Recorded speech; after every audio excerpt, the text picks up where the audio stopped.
My bed woke me up to take a nap. I reached over and activated the button. "Sir, there is a lady here who wishes to see you. My secretary has been dismembered."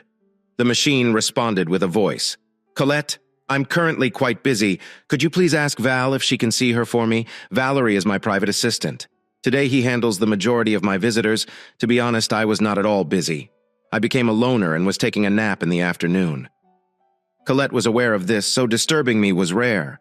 "Sir, the lady says it's highly personal and vital. What she has to say.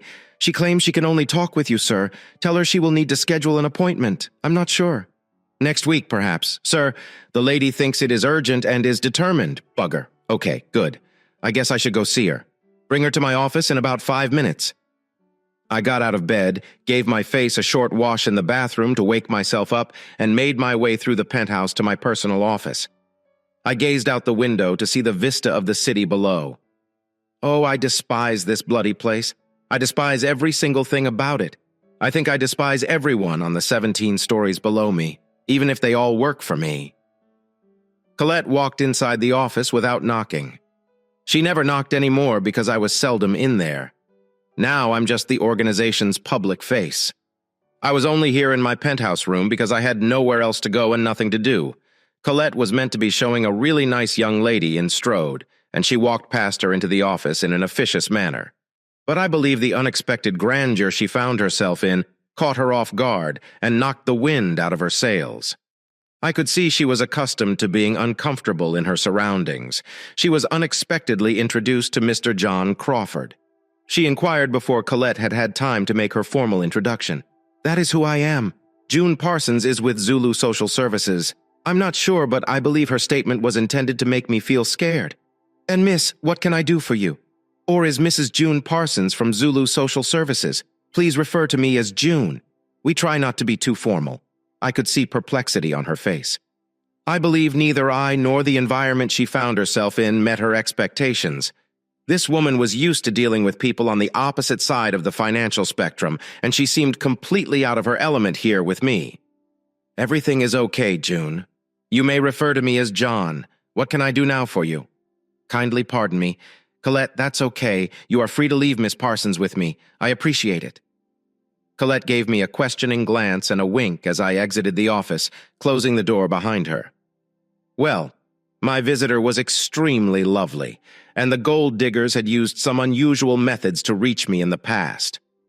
"Hello, Mr. Crawford." "John, I apologize to John.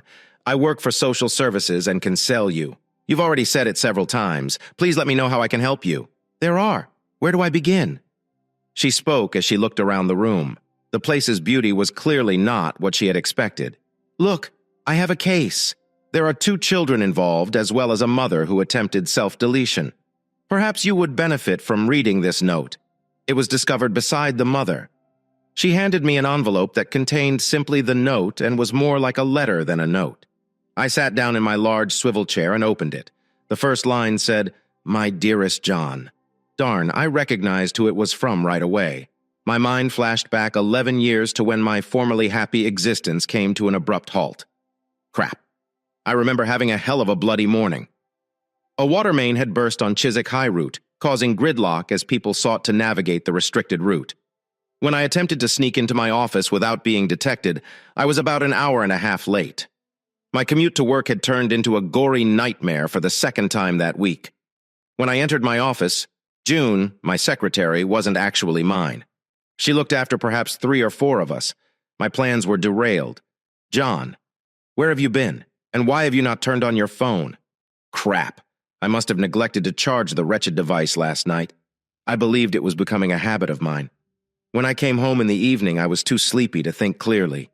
"Since 9 o'clock, Tony Jordan has been seeking for you. He's really agitated about something. You must get your buttocks up there intelligently. They're such jerks." That's all I required. Since his father retired, that arrogant little butthead has been riding high on his screwing horse. That little shit and his brother believed they were God's gift to the bloody industry.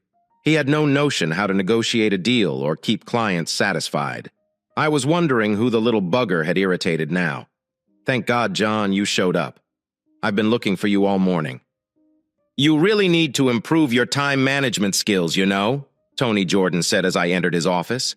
"If you hadn't moved the bleeding office from Slough to Chiswick, I wouldn't have had to suffer in bloody traffic jams every morning and evening. You've made up a hole."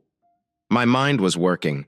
I was wondering why I didn't have the nerve to say that to the little garbage. But don't we all think this way? I apologized, Tony. There was a water main break on the high road. Okay, I arrived on time. You certainly did. You tiny shit.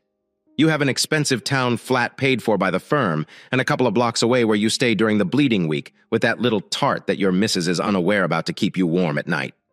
Anyway, something has gone awry with the Johnson job. They are once again late with their deliveries. I need you to go out there and speak some sense into Johnson's board. Pour some oil on the water. They're threatening to take their contract elsewhere. If this happens, not only will heads roll here, but also at the facility. You've tried to sweet-talk Johnson before. I'm confident that you can do it again. And why aren't you going too? I considered. While you're at it, take your brother Robert's mound of stuff with you. You're destroying this bloody corporation. If your old guy knew how you two were messing things up here, he'd be turning in his grave once more. We believe these things, don't we? I wished I could figure out why I wasn't seeing them, but if I did, I'd be out of my depth, wouldn't I? I'm going to call Simon Johnson. I'm sure he'll come around. We've done business with him for years. You're on the 12 o'clock flight?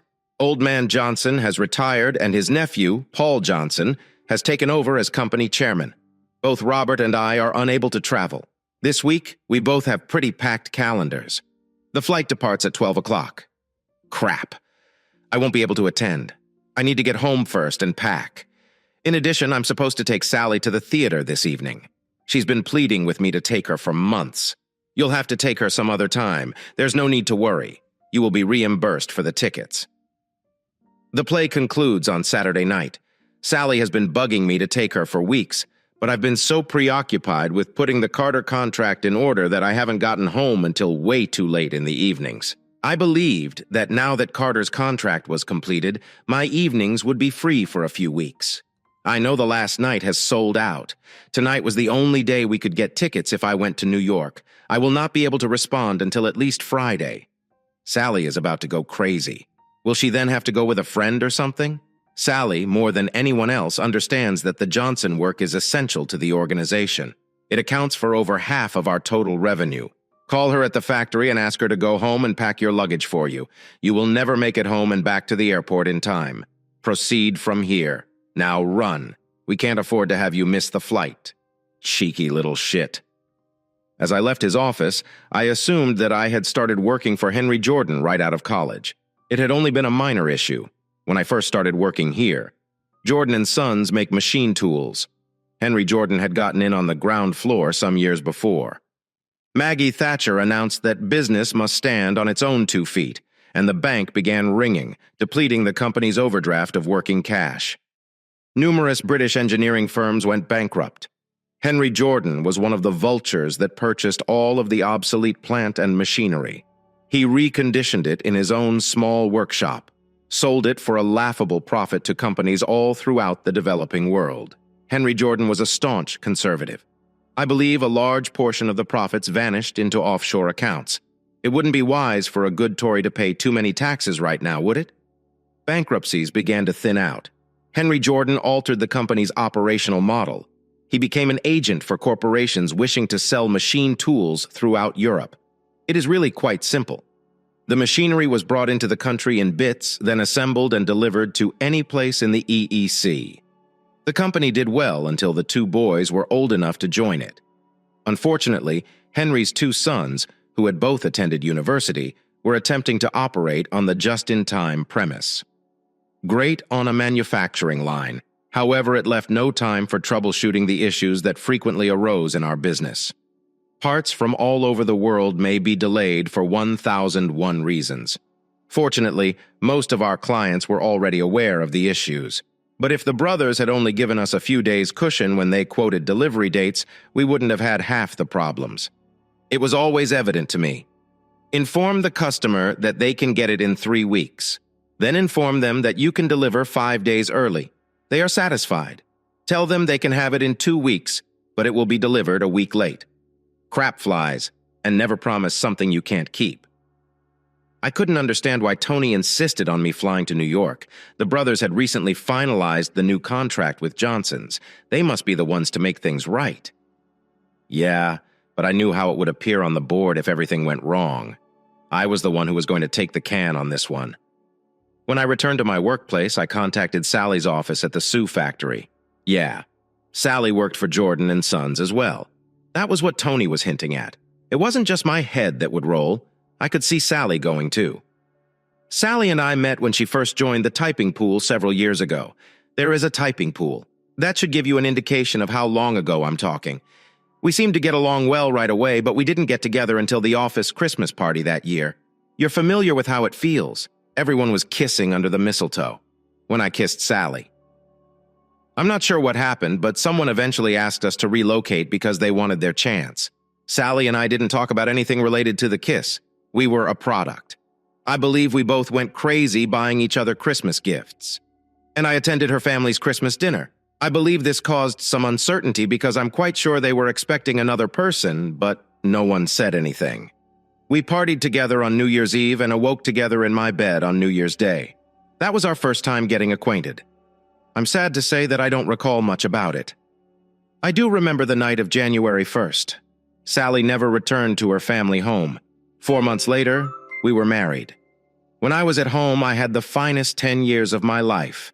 My life at work was wonderful until Henry's twin sons graduated university and came to work at the firm until they joined. I had been Henry's number 2, his go-to person for all things, both above and below the board. The boys' arrival marked a shift. Henry was a kind old man. He did not initially elevate his boys above me in the company hierarchy, but they both seemed to hate it. They were cordial enough to me, but I could see they disliked the influence I wielded over their father. Henry Jordan listed the company on the stock exchange and made a bloody fortune. That was the only time he upset me. I expected him to send a few shares my way, but he didn't. Another thing that did not happen was that I was not appointed as director. I didn't join the board, but both of my brothers joined. Then Henry had his bloody heart attack in the hospital. He instructed me to keep an eye on the guys. Henry, I have some hopes.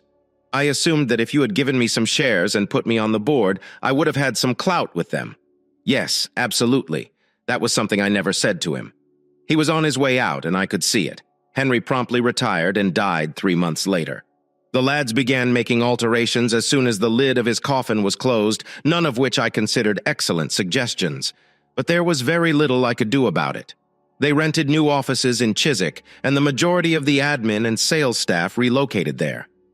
Tony managed that department, while Robert seized entire control of the factory. As a result, he inherited Sally as his secretary. She had been the plant manager for a while, but she didn't last long because Robert was constantly on his case. I was not pleased to learn that Sally was working for Robert Jordan. It wasn't something I could pinpoint, but I didn't like how either of the brothers looked at her. Bring it on. It's possible that it was jealousy. Perhaps it was simply because I didn't like either of the brothers. Really. But there was something I sensed. Sally was 5 years older than both sons, but she was a very attractive woman, even if I may say so myself. Sally also looked to get along well with Robert, if you ask me. No, I didn't suspect anything was amiss. However, because I disliked the boys, I would occasionally make comments about them. Sally would leap to their defense.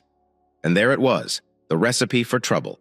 The reality is, as the company grew busier, I found myself scurrying around all over the place, keeping customers satisfied and negotiating new contracts.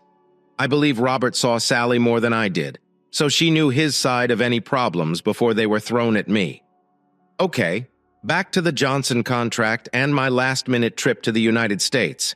I called Sally and told her the wonderful news. I believe they heard her reaction at the Chelsea football stadium. Yes, I know, it deafened me, but you're taking me to a play tonight. You made it a promise. What's going on? Have you agreed to go to New York for the time being? This was another issue for me. When I was asked to leave somewhere, Sally somehow got the impression that it was something I chose to do. I've never understood why Mom thought I'd agree to go on these terrible vacations, but from our chats it was clear that she believed I did. I did not sign up to volunteer. Sally. Tony has just instructed me to go. Surely you are aware of the issue with Johnson contract deliveries. Has Robert not told you? There are always issues nowadays. But why do you always have to volunteer to sort things out? Especially because we're scheduled to go to the play tonight. I'm tired of the way you've been treating me recently, but what about my play? Do you see what I'm saying? I only told her that I was being transferred to New York, but she insisted that I had volunteered to go. I'm afraid I became irritated since she wasn't really listening to what I was saying. To be honest, Sally, I don't give a damn about that stupid play hour that belongs to both of us. Jobs are on the line here, and if I can't calm Johnson's bloody board down, the company will be up the creek without a paddle, with no orders. Now don't blame me because your factory can't produce this thing on time. That's the issue with dividing the two components of the organization. It had devolved into a them versus us mentality. Unfortunately, I was with the US and Sally was with them. An even more disastrous recipe. Please go home right now. Pack that suitcase for me and meet me at the Heathrow check-in desk at 11 a.m. There was silence on the other end of the phone for several moments. Then, in a very controlled voice, Sally replied, "You'll get your bag and maybe a few other things you didn't bargain for." I am not your skivvy, you know. The phone line stopped working. What motivated me to do that? Why did I yell at Sally, and why did she yell at me, darn? When she met me at the airport, I realized I needed to apologize, but it did not occur. At 11 a.m., I was waiting at check-in, but Sally was nowhere to be seen. 10 days passed with no trace of her. Sally came just as the girl was going to close the desk. She walked through the departure lounge as if I had all of the time in the world. Darn. What's taking you so long, Sally? Obviously, I spoke with a strong tone because I was concerned about missing the flight by then. But then I understood it wasn't Sally's or my fault we were having this disagreement. It wasn't either of our faults that she was unhappy in the performance that evening, and it wasn't healthy for us to leave furious with each other. Sally, I am sorry. I'm just so pumped about this vacation. I went to kiss her, but she backed away. We don't have time for such things. You must hurry to save your valuable contract. Then I heard the girl at the check-in desk say, "Mr. Parsons, you must check your bag in now or it will not make it on your flight." When I returned to Sally, I had completed the formalities of checking the suitcase in. She was no longer present. "How long does it take until the flight is called?" I inquired with the young lady. "Probably around 30 minutes. However, I recommend that you remain in the departure area." I dashed in the direction Sally had appeared from, but Sally must have moved much faster when she left than when she arrived at the end of the concourse. Was the entrance of an enclosed bridge that led to the short-term parking area.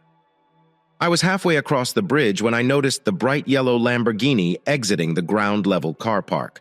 Sally's coat was just visible through the passenger side of the windshield. I knew who was in the driver's seat even though I couldn't see him. Robert Jordan let no one save himself to drive his bloody status symbol. I was really pissed. Robert Jordan was too busy to go to New York, but he had time to drive. This is my wife. As I returned to the terminal building, I was really furious. Unlike normal, I walked into the bar and ordered a drink after sitting there fuming for about 20 minutes. My flight was called, and I spent much of the flight in the departure lounge. I reviewed the contracts as carefully as I could, looking for the loopholes Henry always included. This offered us some freedom in terms of delivery dates and the like. But the boys had attended the most recent contracts. The majority of those modest small doors were closed. On my arrival at JFK, I was greeted by none other than Paul Johnson himself, along with Petra, his personal assistant, whom he had clearly inherited from his uncle, and a small entourage. Indeed, men. I'd already met the kid a couple times. This is a bit of a misnomer. However, Paul has always resembled the Jordan brothers. My next-door neighbor is really young.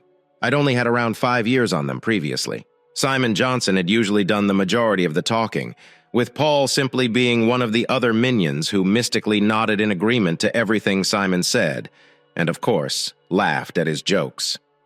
Paul's overzealous welcome set me on edge, as did the group of flunkies he had with him who brought my bags and laptop to the waiting limo. "We've assigned you to the company suite by the door," Paul explained. "I was expecting to see you during this trip, but the timing is awful. He is still on his global cruise. He told me to let you know that he'd look you up when the ship arrives in Southampton." I recall thinking it was weird for Simon Johnson to want to do this. Yeah, I had always gotten along with the old guy. Henry Jordan and I had met several times in the past. We've been interacting with his company, but I never assumed our friendship was anything more than business. Why on earth would he want to meet me now that he had retired?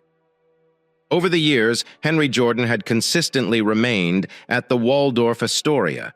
However, when I visited New York on my own, I preferred to stay in less opulent accommodations. But Paul told me that the suite belonged to the corporation, so I assumed it was just vacant.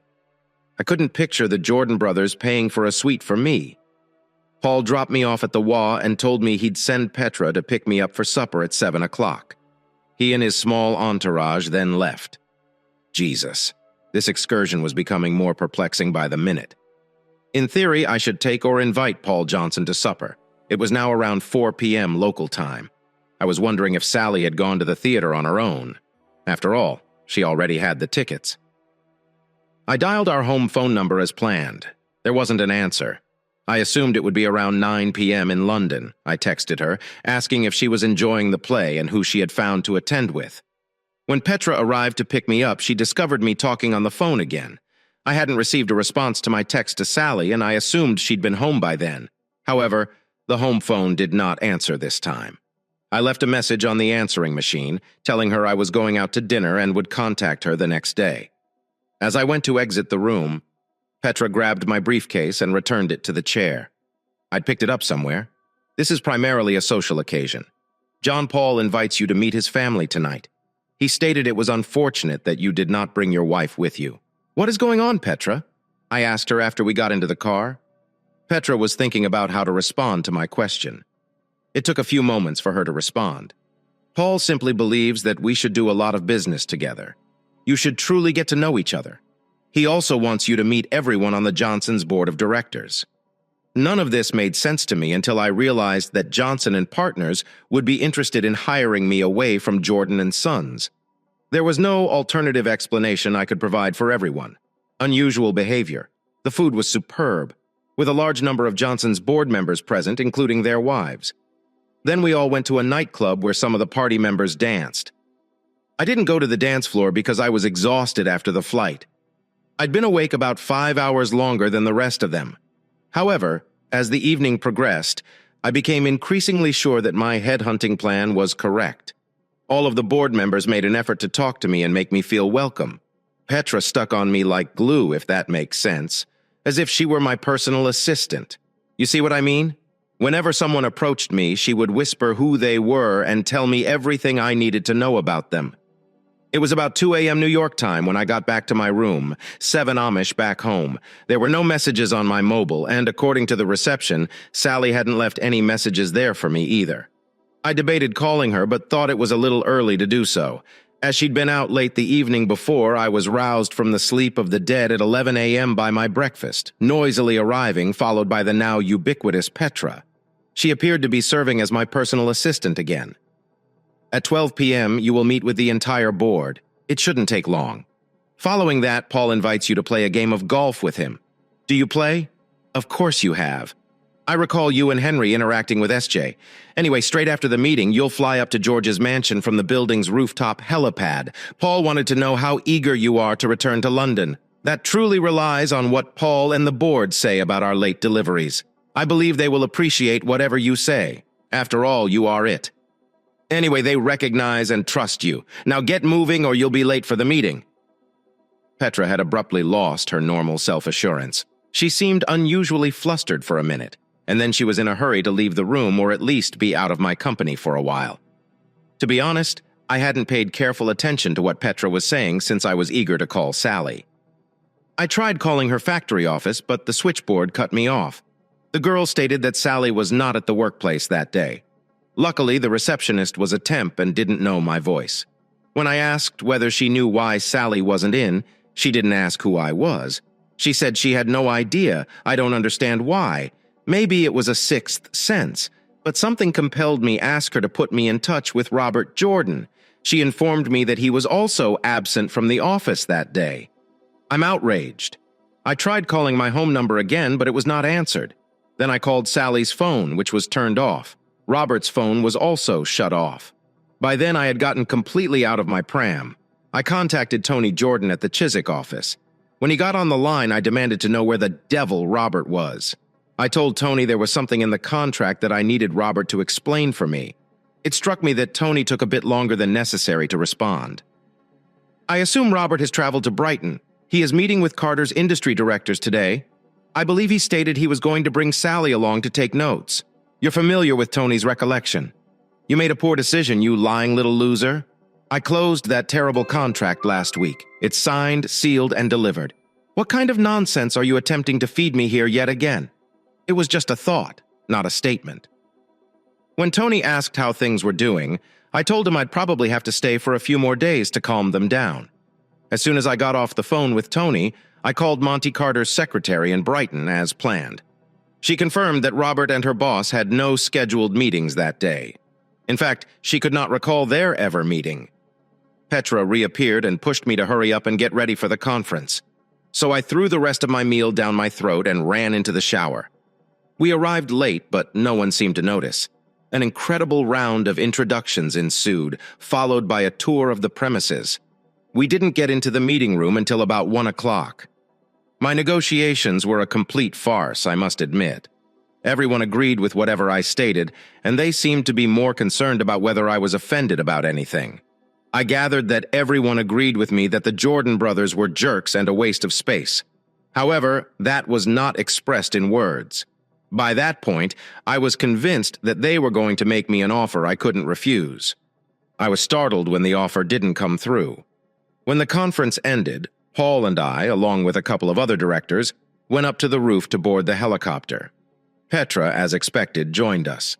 She inquired when I wanted to return to England and arranged me a flight later that day on the golf course. I called my secretary in Chiswick on my cell phone and informed her that I would be staying for a few days. Whatever was going on back there, I wanted everyone to assume I was leaving the country for a few days. Nevertheless, Petra must have overheard our chat. I apologize for being overly curious, John, but is something wrong? I had to inquire because I couldn't stop noticing. Are you worried every time you call England? She inquired, sounding anxious. I'm not sure, but I believe something is not right over there. However, I am afraid it is personal. John, we've known each other for a long time. Can I help? You are already aware of this. I am aware of my ability to remain inconspicuous. Okay, you could assist me. It would be ideal if no one found out that I'm traveling home this evening. No one in England, at least. If what I fear is happening, I would like to try to catch them in the act. God. You do not think your wife is? I'm not sure, Petra, but we had a disagreement before I left, and she hasn't been where I expected her to be when I've tried calling her. I can't get her on the phone either. It's possible she's still furious with me. But there's a man I can't get in touch with either. Someone else over there is lying to me. There had to be a reason for that. I see. Why are you in such a hurry to return? Look, if somebody in England calls you, I'll have them transferred to me. Other than Paul, I am the only one, so who knows? You're taking the plane this evening. Anyway, all of Paul's calls are routed through me, so anyone attempting to contact you will be blocked. You can call them back from your cell phone and they won't know where you are. Thank you, Petra. Now, I think I should get back to the game. While I was conversing with Petra, I'd noticed Paul start walking towards us. I had moved out of earshot to make my phone calls. What perplexed me was the fact that, out of the corner of my eye, I noticed Petra make a small gesture with her hand as Paul began to move in our direction. Paul immediately changed direction and engaged in conversation with the other two players. The game is over. We went to George's mansion for a meal where I met PSG's daughter, Beatrice. Once again, I sensed something was wrong. I won't be for years, but she appeared uncomfortable around me that day. I couldn't put my finger on it, but I had the feeling these people knew something I didn't. I started to wonder if I had made a mistake in telling Petra about my suspicions. We flew back to the company headquarters later that day in a helicopter. Then Petra took me to the airport. She had arranged for someone to pick up my gear from the waiting area. The flight back to Heathrow was uneventful until I landed. A steward greeted me in the arrivals lounge and informed me that there was an urgent phone call for me, directing me to a service phone. John, this is Petra. We got everyone on the phone for you last night. After you left, your wife called, and I informed her that you were in conference with Paul.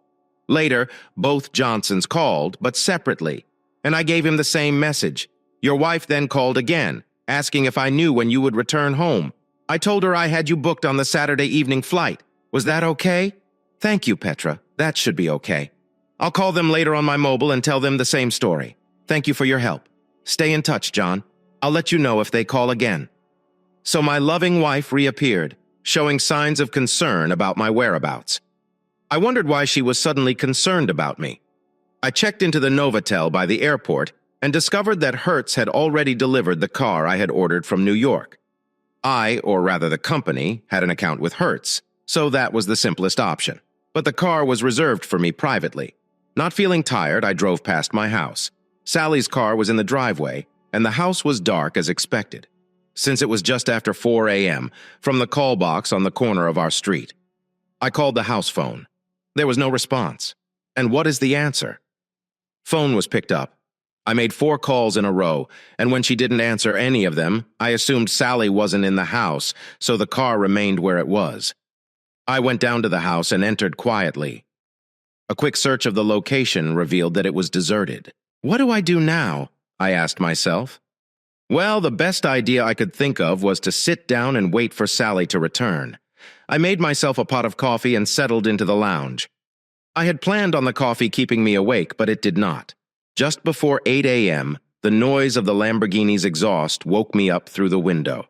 I watched Sally and Robert exit the Yellow Peril and walk up to the house. It will not take me long to shower and change. Will you go into the kitchen and make some coffee? I need something to clear my mind. It was amazing. They didn't notice me sitting in the lounge, despite the fact that the door was open. I suppose some people don't notice what they don't expect to see. Sally dashed up the stairs and Robert entered the kitchen. I heard him go through all of the cupboards. Then he came out and called Sally up the stairs. Where do you store your coffee? Percolator Sally is on the side. She called back to him. Well, I can't find it. He called back to her. I heard Sally return down the stairs. She entered the kitchen and said, You men are useless without a good woman to look after you. That is funny.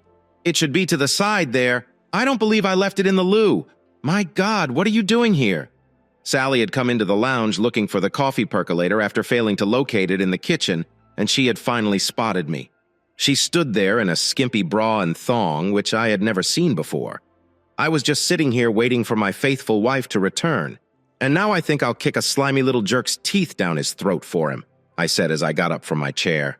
Robert and Sally appeared to be glued to the spot in shock for a moment. After all, they both knew I was still in the United States. Then Robert regained his composure and attempted to flee. Unfortunately for him, we had an unusual and complicated night latch on our front door. The darn lever on the thing turns in the wrong direction. The more he tugged and pulled on it, the more panicked he became. I slammed him against the door and punched the crap out of him. I don't think the little wanker knew how to defend himself. Sally was screaming at me that it wasn't what it seemed and trying to pull me away from Robert. I don't think I knocked him nearly as hard as I would have liked. To be honest, I am not an inherently violent person. So when he attempted to roll into a ball on the floor, I stopped hitting him. I believe some people would have used the opportunity to kick the crap out of him, but I couldn't bring myself to do it. I opened the door and shoved him outside after turning the couch in the proper direction. Then, without thinking, I grabbed Sally and pushed her out as well, slamming the door shut. I returned to the lounge. Only this time I went to the liquor cabinet. Sally banged on the door and rang the doorbell for a short time. Through the lounge window, I saw Robert, who had retreated to his car, emerge again, carrying a travel blanket that I assumed was to cover Sally's almost bare body. Sally called through the postbox once more, saying that it wasn't what it appeared to be and begging me to let her back in. I was adamant about not getting into a shouting match with her, so I ignored her. Some of the neighbors had taken an interest in our small cabaret. By that point, I could see them watching from their front doors and gardens. Sally, I assume, realized I was back in the lounge when she changed her target and began banging on one of the lounge windows, still screaming at me to let her inside. Unfortunately for her, she must have struck the window too hard, just as the police arrived. The window pane shattered, and Sally cut her arm badly on the shards. It seemed like only a few moments passed before the paramedics and ambulance arrived. I assume the cops summoned them. I did not. Then a police officer knocked on my door. I'd seen him talk to Sally and Robert before he did this. "Good morning, sir. Would you mind telling me your side of this little debacle?" he asked. "I caught my wife with a loser. Do I need to say anything else?" "Not really, sir, but the man claims you hit him." "I did, won't you? He was inside my house, and you didn't hit your wife?" "No, I really didn't. I just helped her get through the door so she could be with her boyfriend." I believed I was being quite magnanimous. Another officer who had been talking to Sally and Robert approached, shaking his head at the first officer. He does not want to take it anywhere, and the lady claims there was no violence directed at her. Then he said to me, "Sir, your wife has a nasty gash on her arm. The medic says she'll need stitches in it, so they'll take her to casualty. But she will need some clothes. Will you take them down there for her? Not for your bloody life. I will not. That is her bleeding problem, not mine anymore. Let her little shitbag boyfriend get her some new ones. He has plenty of money. Look, I see you recognize that she must have some clothes. She cannot walk around dressed like that. She's almost bare. Then she'll have to find another mug to come in and get them for her, right? You can go up and get some if you want. Or maybe her boyfriend wants to come back in for another round." My attention was drawn to the Lamborghini's burble as it drove away, following the ambulance. It appears she has decided to do without. "Now, if you'll excuse me, officers, I need to call the window people and my solicitor." The police officer left, mumbling something about hoping they wouldn't be called back later in the day. I called the window people, and a man arrived within a few minutes to replace the broken glass. He attempted to make small talk while working, but they soon gathered. I was not in a conversational mood. My solicitor referred me to a colleague who handled divorces at their practice. She told me she started the process, but couldn't do much until we found out who Sally was acting for. Everything depended on how Sally wanted to play things. I noticed the police drive by several times during the morning while I was stacking all of Sally's clothes in the garage, which I had placed in bin liners. I'm assuming there was some sort of collusion between the police and Sally. They must have informed Sally that I had put her belongings in the garage because, around 4 o'clock in the afternoon, a different police car arrived outside the house with only one officer inside. This time, he did not get out. A little later, a Ford Transit van driven by one of the factory boys came down the road and backed into my driveway with the remote control. I opened the garage shutter. It was obvious to me what they had come for. Sally, her arm in a sling, exited the passenger door alongside one of the girls from her office, while the guy and the girl loaded Sally's belongings into the van. I heard Sally try the service door between the garage and the kitchen, which was locked. She came around and pressed the front doorbell. "John? John, I need to talk to you. You have it all wrong. Nothing happened between Robert and myself. John, do you hear me? I know you are in there. Speak with me, John. Please, let's talk about this. Please, you are making a terrible mistake." Sally made a call through the post box. I opened the door, but before she could say anything else, I stuffed her bag into her hand and slammed it shut again. I had already removed her credit cards and house keys from it. I watched as Sally approached and spoke with the police officer who got out of his car. He continued shrugging his shoulders and shaking his head. After a while, and with a resigned expression on his face, he pointed to a spot on the ground, presumably telling Sally and her friends to wait. Then he approached and knocked on the door.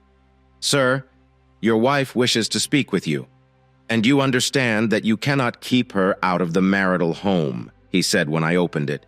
"You can inform her that we have nothing to discuss. The house is already on the market because she decided it was no longer our marital home. If it was, she would have been in it when I returned home last night. Instead of screwing her boyfriend somewhere else, wouldn't she have her lawyer contact mine? Will you? She is aware of my identity." The officer returned down the drive where he had a brief but animated conversation with Sally and her friends. Sally then collapsed into the arms of her two friends, who assisted her back into the van. Then they drove off. The police officer stood there, shaking his head as he watched the garage shutter slowly close and shrugged at one of the neighbors who had been watching the pantomime. He got back into his car and drove away. About an hour later, Patrick called me. I told her about the events of the day and she apologized. She asked what I planned to do and I told her about the divorce. Sally. And of course, I wouldn't be able to continue working for Jordan's. Petra insisted that I keep in touch with her and made me promise to do so. She also mentioned that Simon Johnson was going to call and that I needed to stay in touch so he could find me. Paul had already told me that. I was curious as to why Simon Johnson's visit was so important. It was midnight when I returned to the Novotel. I couldn't sleep in that house again. It had too many memories. After breakfast the next morning, I called my secretary, June, and asked if Tony was available. She informed me that he was not going to be in the office that day and asked what was going on.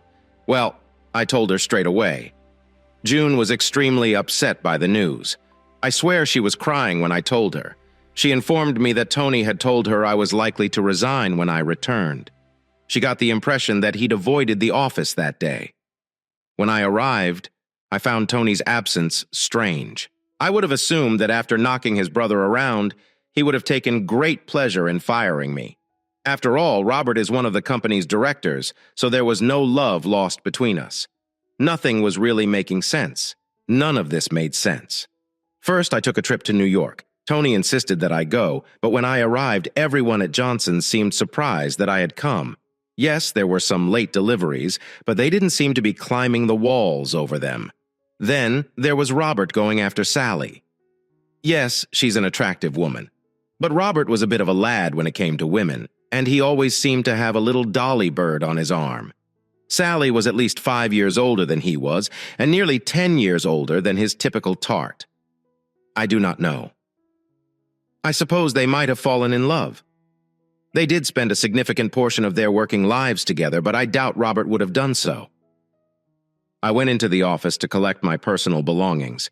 I used the opportunity to wipe the hard drive on both my company computer and the laptop I was carrying, but not before copying the contents of hard drives to zip drives. I personally delivered my resignation letter, which June had prepared for me, to the personnel officer. While I stood there, waiting, he arranged for my final salary and bonuses to be deposited into my bank account immediately. The accounts department was hesitant at first, that is, until they realized who was resigning. I believe nearly the entire staff assisted me in carrying my gear down to the rental car or came out to wave me off. I had left my company car safely locked in the garage. Back at the house, I wanted to make sure I had received everything I was owed before giving it back. That was it, really?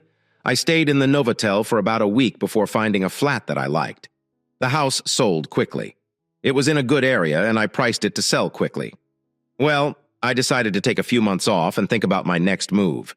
To be honest, I was still expecting Johnson's to make me an offer and didn't want to commit elsewhere too soon. Sally, I saw her a few times. On both occasions, we had heated disagreements. Correction, on both occasions. I called her a cheating little 304, and she retaliated. Civil discussions between us appeared impossible. I was surprised.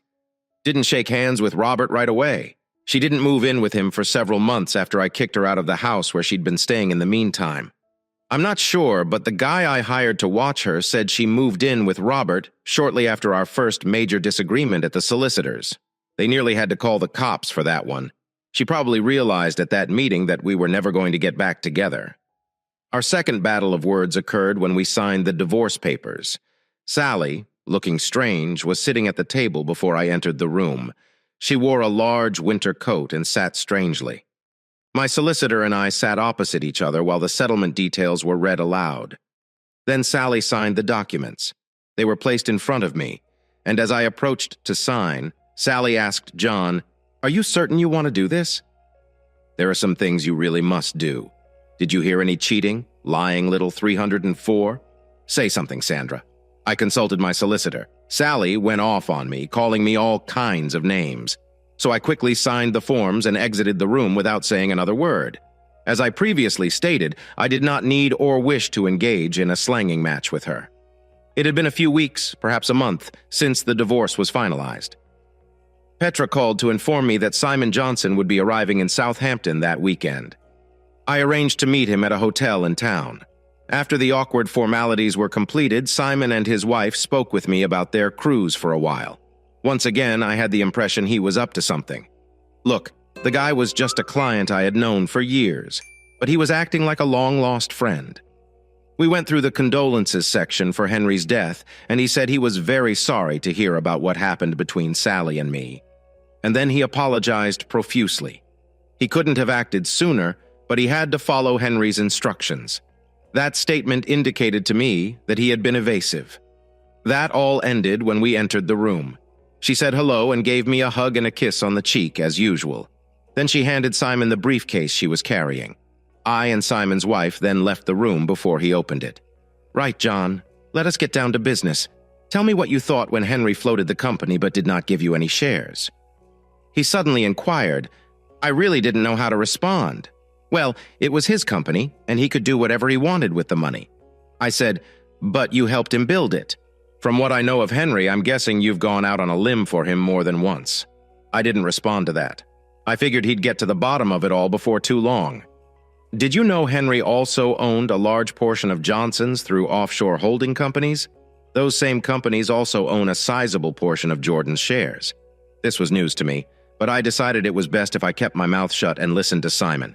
"Tell me, what did Henry tell you when he retired?" "He realized he didn't have long to live. He asked me to try and keep his boys under control. But since I was not on the board, there was little chance of me doing so. Yes, I apologize for having to tell you. He did it on purpose. He expected the boys to bankrupt the company within a year or so, and he did not want your name on the paperwork. He expected them to try to shift the blame on you.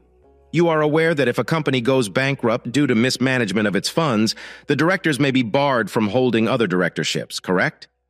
Anyway, he expected the boys to bleed the company dry before long. Now, these papers make you the primary shareholder in those holding companies. Essentially, they are yours." Simon placed a stack of papers on the table, containing the details of all Henry's numbered bank accounts. I was supposed to keep all of this until Jordan and Sons went down the tubes, but given what the brothers did to you, I believe you should have them now. Did you know that under the terms of their father's will, the brothers could not fire you? I see you haven't. I believe the scumsucker set you and Sally up so you would resign. He sat back and gazed at me. "You know, John, you're a very wealthy man now, but all of your money is in offshore accounts, so you'll need to figure out how to legally bring it back into the country. I can show you some tricks there. I have some very inventive accountants. My thoughts were going in circles. He simply told me that Robert Jordan had seduced Sally and ruined my life for the sole purpose of getting me out of the firm. But why? You appear angry, John, and I do not blame you. Look, Henry never believed the boys were truly his. Martha had affairs while Henry was away at work. He had DNA tests done a few years ago, and for a while he believed he was their father, even though they weren't his sons. But he came to believe they knew he wasn't their biological father. He found out. They said some very negative things about him behind his back. Henry always said you were more like a son to him, so he decided you would receive all of his money. He assumed the boys would devastate the firm. I believe he wants them bankrupt and penniless, as I assume you do as well. But what about Jordan's staff? Everyone will lose their jobs. No, not if a large American company picks up the pieces. Do you get Henry's little game now? John Johnson's plans to cancel its contracts with Jordan's within the next week or so. Then, the next day, one or two of Jordan's offshore stockholders will sell a large number of shares on the London Stock Exchange. That should kill the stock price. A hint will be given to the appropriate bank directors who will call in the company's loans. Then a consortium will step in to buy the company's remaining assets from the banks. I'll let you guess who will lead that consortium and be the main shareholder. That part, however, will remain unknown. You will, of course, renegotiate your contracts with Johnson's. Hey, perhaps one day you'll invite me to join your board of directors. If Johnson's and Jordan's merge, you will also be appointed to Johnson's board of directors. How does that sound to you, John? I do not understand. Why didn't Henry just leave the company to me from the beginning? And you'd be fighting their will-related challenges for the next 20 years. You were with Henry almost every day of his working life for the past few years. Henry has always been a little eccentric. He was certain that the family would claim you had undue influence over him. They were certain he had money hidden somewhere abroad. They've spent a lot of money in recent years looking for it. That is why Henry delegated responsibility for everything to me. Anyone looking into where your money comes from will discover that it comes from me. And because I am no longer connected to Johnson and Partners, they cannot accuse us of insider trading. Of course, I have been on that bloody ship for the past 6 months. So, there we are. I am now the joint chairman of Simon Johnson Associates. I leave Paul to run the American branch while I keep an eye on what's going on in Europe. Both Jordans were declared bankrupt and are barred from serving as directors of any company for a decade. They attempted to set things up a few times, but I had guys keeping a close eye on them. Surprising to me, Robert married Sally. I'm not sure, but I believe he expected Sally to get her hands on some of the money he suspected was on its way to me. But he had no chance because it had officially become mine after Sally and I divorced. And after they married, I petitioned the court to terminate her alimony arrangements. Following that, they received nothing from me. The marriage only lasted about a year. I have to be honest. I felt sorry for the twins Sally had with him. I suppose they were getting together in the office for love after I kicked her out as the guy I was watching. Sally claimed they rarely met in the evenings. I doubt the scumbag ever paid her maintenance after he abandoned her. You know, these things cross your mind. I wondered how long Robert had been screwing Sally over his desk, but she must have become pregnant soon after we separated. I saw her pushing a pram down a slow high road just a year after I kicked her out. Robert was last heard from in southern Spain, where he was being investigated by the drug squad. Southern Spain. Morocco. I imagine a fast boat wouldn't be far away. That was how Robert's mind was functioning. That's why I informed the drug squad. As for Tony, apparently he drives buses around London. Not the best place to drive a bus. His wife divorced him after learning about his little flatmate. No prizes for guessing who gave her that information. And of course, Tony lives with his mother, Martha. Do I feel guilty about Martha's loss of income from Jordan and Sons? So the question should really be, did Martha feel guilty about running around on Henry? You tend to reap what you sow, Sally. The last I heard, you were living in a council flat and receiving social benefits. I should imagine. I do not know. Perhaps she is hooking on the side. Sorry, that was uncalled for. But this is how I feel. Once we got started, things moved quickly. Paul and I worked extremely well together. Well, we were both trained by experts. Henry Jordan trained me, and Simon Johnson trained Paul over the next few years. We devoured other companies wholesale. The merger of the two companies had resulted in a large multinational. Paul and I have taken a step back and allowed the minions to do the majority of the worrying. Simon Johnson and his wife settled in England. He has a nice estate next to mine. His daughter Bea and I occasionally hang out together. No, we aren't interested in getting married, and have no plans to. We have both been down that road once. He's on the board alongside Paul and me, and of course Petra. We all get along just fine. So Petra, what were you expecting? Paul's wife died in a car accident some years ago, after a long period of ambiguity. He married Petra. Paul claims that she married him because she was tired of waiting for me to ask her. So why am I living in this penthouse on my own? Well, something has been missing in my life since, when I was living day to day. If an opportunity to make a profit on the market arises, I will seize it. But there must be more to life than making money. Okay, now this social worker is handing me a letter from Sally. I read it quickly and then pressed the intercom button on my desk. Colette, could you please find out if Beatrice is in the building and ask her to come up here as soon as possible?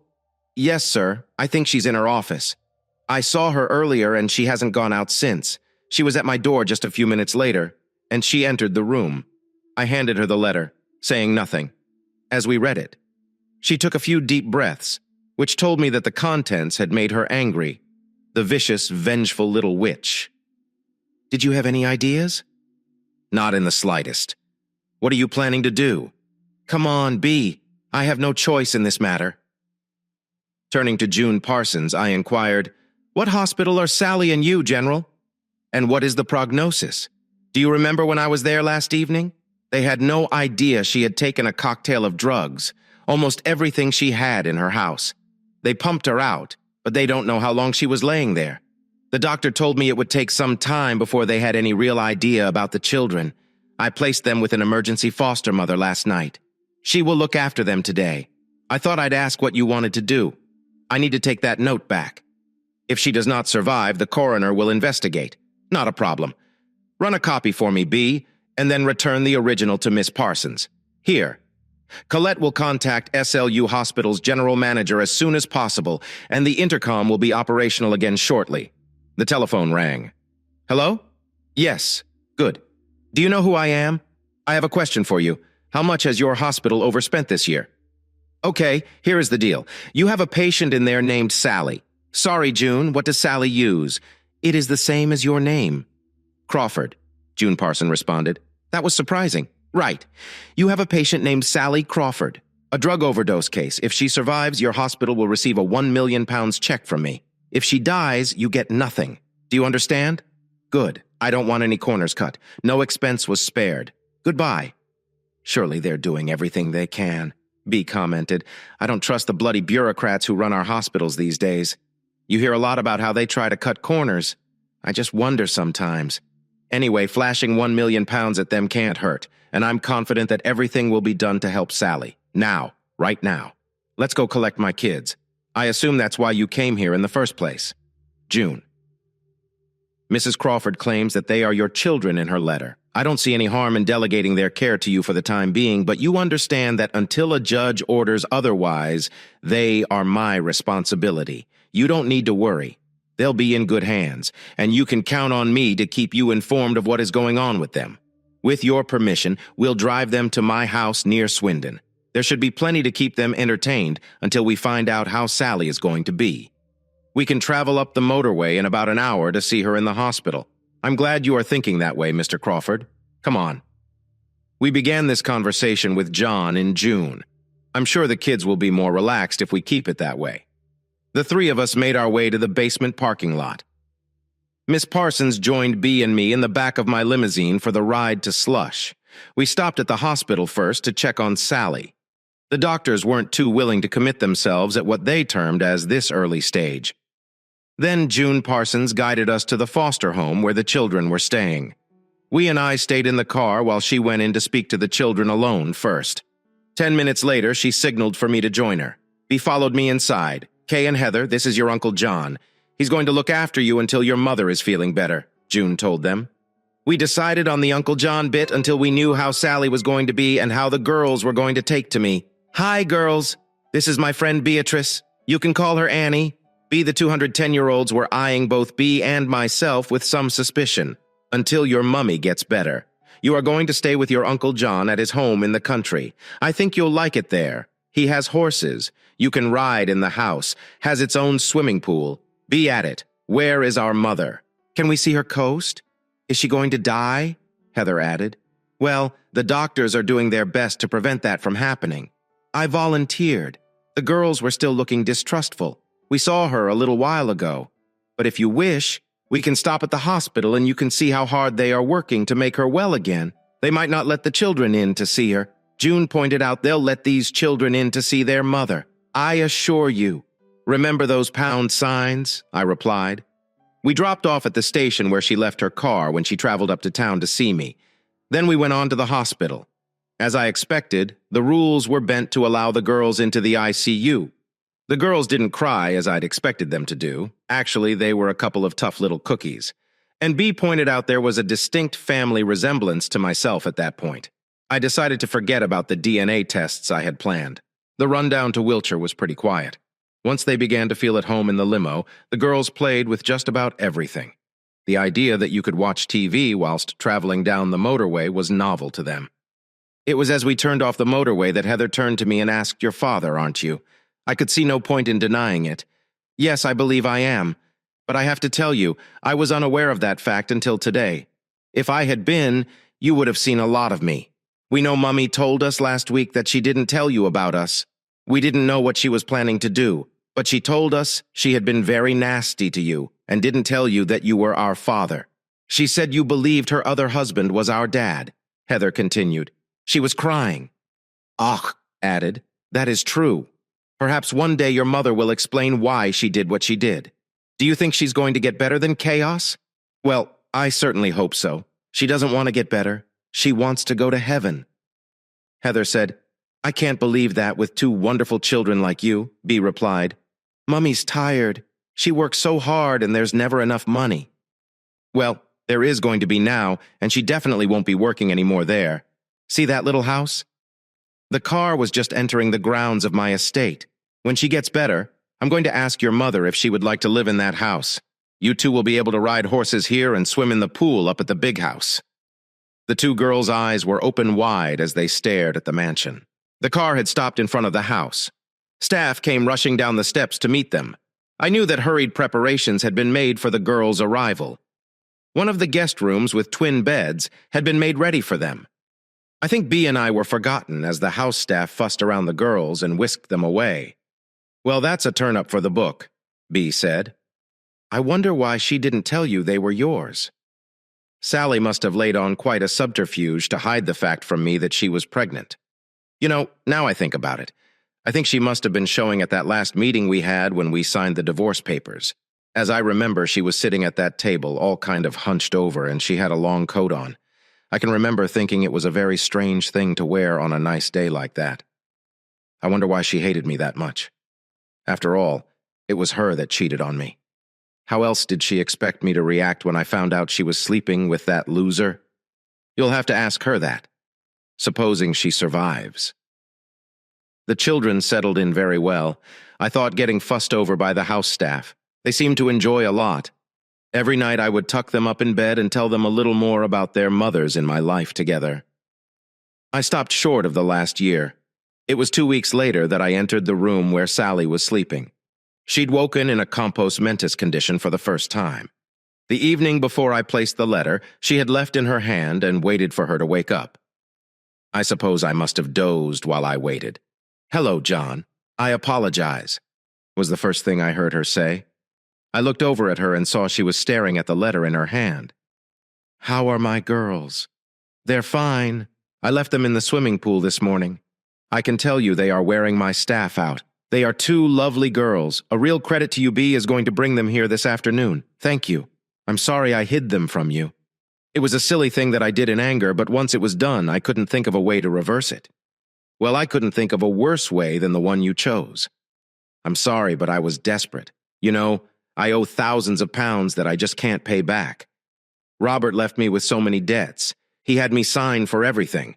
I think that's why he married me, because he as a bankrupt couldn't get any credit. You have no debts now, Sally.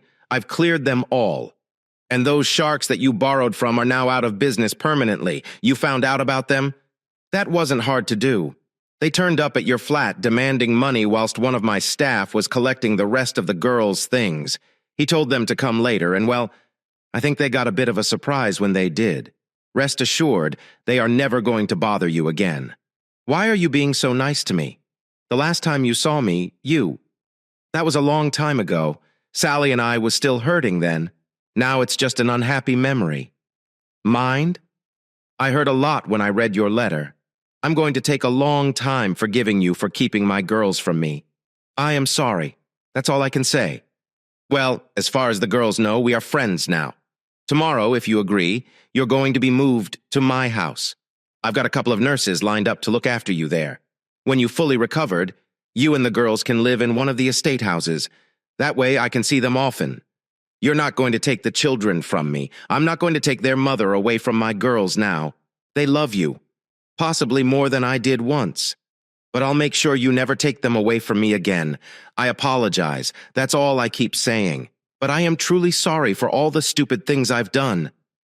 There's one question that I've got to ask you, Sally. Why did you go with that bleeding creep in the first place? Don't you think that's a question I've asked myself 1,000 times over the last 10 years? I'm not sure I have an answer. He worked on me very carefully over a long time. I know why he set out to do it. He told me when he realized the girls weren't his. That didn't take him long. They look so much like you. He said they couldn't sack you. Something to do with their father's will. They were convinced that you had some of their father's money. They thought when you didn't have a job, you would use some of it to, I don't know, start a business of your own. I suppose they had private detectives watching you all the time. Were they pissed off when you went to Southampton and met up with Simon Johnson? Then, a week later, the company's 4 biggest contracts were canceled. Johnson's amongst them. But you knew that was going to happen, didn't you? I think the bank foreclosing on them really took them by surprise. They hadn't expected that one. The next thing was the police turning up at the house. Did you know that Robert charged just about everything to the company? We had nothing. No house, car, or anything. Robert and Tony were arrested for misuse of company funds. But I suspect you were behind all that. No, Sally. The forces of law moved along their own paths without any help from me. But Robert and Tony were on ridiculous salaries. What did they do with all their money? I'm not sure. They both like to play the stock market, and Robert threw money like water in the clubs. He wasn't averse to a little gambling as well. I think they'd squandered it all when they came up with the idea of getting you out of the firm. They planned on you revealing where all the money was that they were convinced Henry had squirreled away. You still haven't explained why you went with the loser? Well, I was angry with you. You know, Robert was very clever. He pulled the wool over my eyes every time you went away. He'd make little comments. He'd let me overhear conversations that led me to believe you had girlfriends all over the place. It's hard to explain, but I'd hear him discussing with Tony expenses you'd put through for nightclubs and things. I'm sure they were legitimate expenses, but it was the little asides he'd say to Tony on the phone that I wasn't supposed to hear. But of course, he made sure I did. You know, man talk. He'd say things like, you had a new girl in New York or Rome, and you'd spend a lot money entertaining her. They had me convinced that when any trips came up, you wanted to go and meet up with your girlfriends. But if you thought I was running around on you, why didn't you challenge me? Because I couldn't bring myself to believe it. If I challenged you, and you said it was true, what was I going to do then? I wasn't strong like you were. I don't think I could have walked away and divorced you. I have been living in misery, but as time went on, I was beginning to waver in that belief. And then that play came up. You knew I wanted you to take me to it. Well, Robert was sitting there when you called and said you were going to New York. He heard our conversation and I was crying. So he comforted me. Then he drove me home so I could get your bag and then to the airport. We didn't go back to work, Robert said. I was too upset. We went down to the river at Sunnydale and sat there talking all afternoon. After that, he took me for a meal and to the play that night. I think I must have had too much to drink. I know it's no excuse, but that night I went to bed with him. I'm sure I wouldn't have done it if I hadn't drunk so much. But that's easy to say now, isn't it? I was feeling very low when Robert made me feel good about myself that day. After all, my so-called loving husband had just flown off to meet his girlfriend. Well, so I thought. I still thought that until Robert walked out on me. He told me everything about how they set it up. If you hadn't come home that day, they had photographs, Robert and me together. They were going to send them to you anonymously. I knew it was wrong to sleep with Robert, and if it's any consolation to you, he was not very good in bed, too selfish. I don't want to know that, Sally. I'm sorry, but he was useless at just about everything except hitting me. He got quite good at that. Towards the end, when you came back and found Robert and I together, I was angry. I'm not sure why, but I felt you sent me up. That bloody girl told me you weren't coming home until the Sunday, that bloody little tart. Yes, Petra, I was sure she was. You're a bit of stuff over there. Well, she wasn't. Don't you think I realize that now? But I thought you set me up so that you could catch me and divorce me. That made me really angry. I suppose I was angry with myself. Really? I was going to tell you about the twins the day we signed the divorce papers. I had it planned. I'd signed the papers. And then before you signed, I'd tell you about the babies. That way it wouldn't be as if I was using them to get you to change your mind and take me back.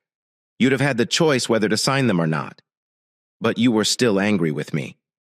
You know, I think that's when I really should have realized that you hadn't been cheating on me.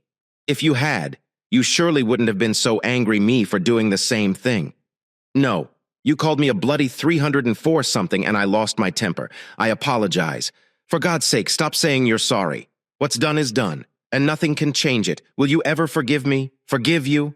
Now that's a question, possibly. I might forgive you eventually, but there is no way I'm ever going to forget. But there are two lovely young ladies in this equation now, and or rather we have to think of them. I will be civil to you at all times, and I expect you to be civil in return. As far as the girls are concerned, you are their mother and will be their loving father. Just don't bring your boyfriends around my house. There's never been any boyfriends, and there never will be. Ever is a long time. Sally. Sally recovered after a fashion and lived in the little house on the estate with the girls until they went to university. Cancer took her a couple of ago. Now, I don't think she really had it in her to fight that hard. I'm convinced the drugs she took in that overdose left her with some permanent damage. Bea and I married in the end. Do we love each other? Well, I don't think I love Beatrice in the same way I loved Sally. Bea and I are kind of soulmates. We're very fond of each other, and we enjoy making love to each other. I suppose it is love, but not the same kind of love. The twins are grown and married now. They have children of their own. He has been designated grandma, a title, I believe. She thinks she's too young to hold. Am I happy now? Yes and no. What's that? I could have lived my life out with the woman I loved. Now I can only put flowers on her grave. Beatrice waits at the gate of the cemetery every Sunday. Whilst I do so, life goes on. Thank you for taking the time to hear today's story. If you enjoyed this article, please like it and subscribe if you have not already. If you have a story to share about your or someone else's situation, please do not hesitate to contact me. Take care.